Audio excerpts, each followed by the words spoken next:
AG ನ್ಯೂಸ್ಗೆ ಸ್ವಾಗತ. ಗೋಪನಾಯಕ ತಂಡ ಹಾಗೂ ದುಗನೂರ ಕ್ಯಾಂಪಿನ ರಸ್ತೆ ದುರಸ್ತಿಗೆ ಮುಂದಾದ ಹತ್ತಿಕುಣಿ ಗ್ರಾಮ ಪಂಚಾಯಿತಿ ಅಧಿಕಾರಿಗಳು ಉಮೇಶ್ ಮುದ್ನಾಳ್ ಯಾದಗಿರಿ ತಾಲೂಕಿನ ಗುರುಮಟ್ಕಲ್ ಮತಕ್ಷೇತ್ರದ ವ್ಯಾಪ್ತಿಗೆ ಬರುವಂತಹ ಹತ್ತಿಕುಣಿ ಗ್ರಾಮದ ಒಳಗಡೆಯಿಂದ ಹೋಗುವ ಗೋಪನಾಯಕ ತಂಡ ಹಾಗೂ ದುಗನೂರ ಕ್ಯಾಂಪಿಗೆ ಸಂಪರ್ಕ ಇರುವ ಈ ರಸ್ತೆ ಸಂಪೂರ್ಣ ಅಧೋಗತಿ ತಲುಪಿದೆ. ಹಿಂದೆ ಸುರಿದ ಧಾರಾಕಾರ ಮಳೆಯಿಂದಾಗಿ ಕೊಚ್ಚಿ ಹೋದ ರಸ್ತೆ ದುರಸ್ತಿ ಮಾಡುವಂತೆ ಹೋರಾಟದ ಎಚ್ಚರಿಕೆಯಲ್ಲಿ ವಾರದ ಗಡುವು ನೀಡಿದ ಸಾಮಾಜಿಕ ಹೋರಾಟಗಾರ ಉಮೇಶ್ ಮುದ್ನಾಳ್ ಅವರು ಹೋರಾಟದ ಎಚ್ಚರಿಕೆಗೆ ಹತ್ತಿಕುಣಿ ಗ್ರಾಮ ಪಂಚಾಯಿತಿ ಅಭಿವೃದ್ಧಿ ಅಧಿಕಾರಿ ಸ್ಪಂದಿಸಿ ರಸ್ತೆ ದುರಸ್ತಿಗೆ ಮುಂದಾಗಿರಲು ಉಮೇಶ್ ಮುದ್ನಾಳ್ ಹೋರಾಟಕ್ಕೆ ಜಯ ಸಿಕ್ಕಂತಾಗಿದೆ ಅಂತ ಉಮೇಶ್ ಮುದ್ನಾಳ್ ಹರ್ಷ ವ್ಯಕ್ತಪಡಿಸಿದ್ದಾರೆ. ಹದಗೆಟ್ಟ ರಸ್ತೆ ಸ್ಥಳಕ್ಕೆ ಉಮೇಶ್ ಮುದ್ನಾಳ್ ಸಮ್ಮುಖದಲ್ಲಿ ಅಧಿಕಾರಿಗಳು ಭೇಟಿ ನೀಡಿ ಕಾಲ್ನಡಿಗೆಯಲ್ಲಿ ಸಂಚಾರ ಮಾಡಿ ಪರಿಶೀಲಿಸಿದ ನಂತರ ಸಾರ್ವಜನಿಕರ ಸಮ್ಮುಖದಲ್ಲಿ ಮಾತನಾಡಿದ ಗ್ರಾಮ ಪಂಚಾಯಿತಿ ಅಭಿವೃದ್ಧಿ ಅಧಿಕಾರಿ ಅವರು 2 ರಸ್ತೆ ಬದಿಯಲ್ಲಿ ವೇಳೆಗೆ ಮಳೆಗೆ ಕೊಚ್ಚಿ ಹೋದ ರಸ್ತೆಯನ್ನ ಸರಿಪಡಿಸಿ ಅಕ್ಕಪಕ್ಕದಲ್ಲಿ ಇರುವ ಜಾಲಿಕಂಟೆಗಳನ್ನ ತೆರವುಗೊಳಿಸಿ ಜೆಸಿಬಿಯಿಂದ ತಗ್ಗುಗುಂಡಿ ಮರಂನಿಂದ ಮುಚ್ಚಿ ಸಾರ್ವಜನಿಕರಿಗೆ ಸಂಚಾರಕ್ಕೆ ಅನುವು ಮಾಡಿಕೊಡಲು ತಾತ್ಕಾಲಿಕ ಕಾಮಗಾರಿ ಪ್ರಾರಂಭ ಮಾಡಿದ್ದೀವಿ ಎಂದಿದ್ದಾರೆ. ನಂತರ ಗೋಪನಾಯಕ ತಾಂಡ ದುಗನೂರ ಕ್ಯಾಂಪಿಗೆ ರಸ್ತೆ ದುರಸ್ತಿ ಸ್ಥಳದಲ್ಲೇ ಇದ್ದು ಮಾತನಾಡಿದ ಸಾಮಾಜಿಕ ಹೋರಾಟಗಾರ ಉಮೇಶ್ ಮುದ್ನಾಳ್ ತಾಲೂಕು ಪಂಚಾಯಿತಿ ಇಒ ಅವರಿಗೆ ದೂರವಾಣಿ ಮುಖಾಂತರ ಕರೆ ಮಾಡಿ 3-4 ದಿವಸ ಹಿಂದೆ ಹೋರಾಟದ ಎಚ್ಚರಿಕೆ ನೀಡಿದ್ರು.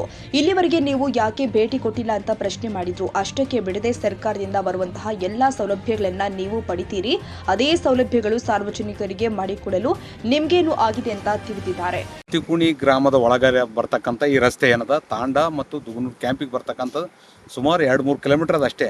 ಸಾಕಷ್ಟು ಜನ ಸಂಬಂಧಪಟ್ಟವ್ರ ಗಮನಕ್ಕೆ ತಂದರೂ ಕೂಡ ಇಲ್ಲಿವರೆಗೆ ಅದನ್ನ ಯಾರೇ ಜಾಲಿ ಕಂಟಿ ಕಡಿಯೋದಾಗಲಿ ಮರುಮಾಕ್ಲಾರ್ದೆ ಇವತ್ತಿನ ದಿವಸ ರಸ್ತೆ ಸಂಪೂರ್ಣ ಹಾಳಾಗಿ ಹೋಗ್ಯದ.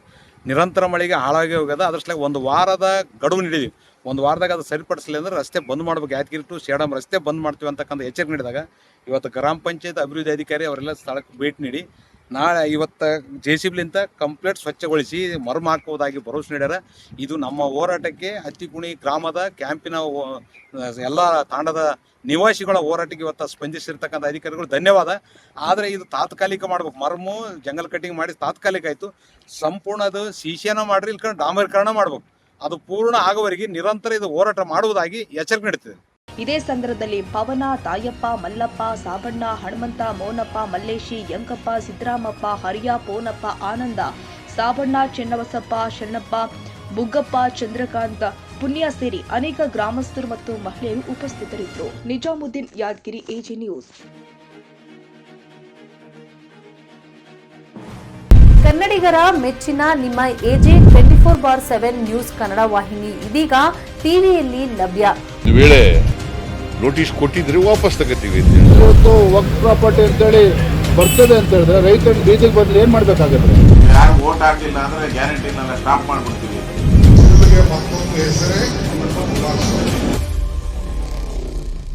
ಕರ್ನಾಟಕ ಮತ್ತು ದೇಶ ವಿದೇಶ 360 ಡಿಗ್ರಿ ಸುದ್ದಿ ಹಾಗೂ ಉತ್ತರ ಕರ್ನಾಟಕ, ಬೆಳಗಾವಿ, ಬಾಗಲಕೋಟೆ, ಧಾರವಾಡ, ಹಾವೇರಿ, ಗದಗ, ಬಿಜಾಪುರ ಜಿಲ್ಲೆಯ ಕ್ಷಣ ಕ್ಷಣದ ವಿವರವನ್ನ ಪಡೆಯುವುದಕ್ಕೆ ಎಜೆ 24/7 ನ್ಯೂಸ್ ಕನ್ನಡ ವಾಹಿನಿಯನ್ನ ಲೈಕ್ ಮಾಡಿ, ವಿಡಿಯೋಗಳನ್ನ ಶೇರ್ ಮಾಡಿ, ಕಮೆಂಟ್ ಮಾಡುವ ಮೂಲಕ ನಮ್ಮ ವಾಹಿನಿಗೆ ಸಹಕಾರ ನೀಡಿ ಮತ್ತು ಚಾನೆಲ್ ಅನ್ನ ಸಬ್ಸ್ಕ್ರೈಬ್ ಮಾಡಿ.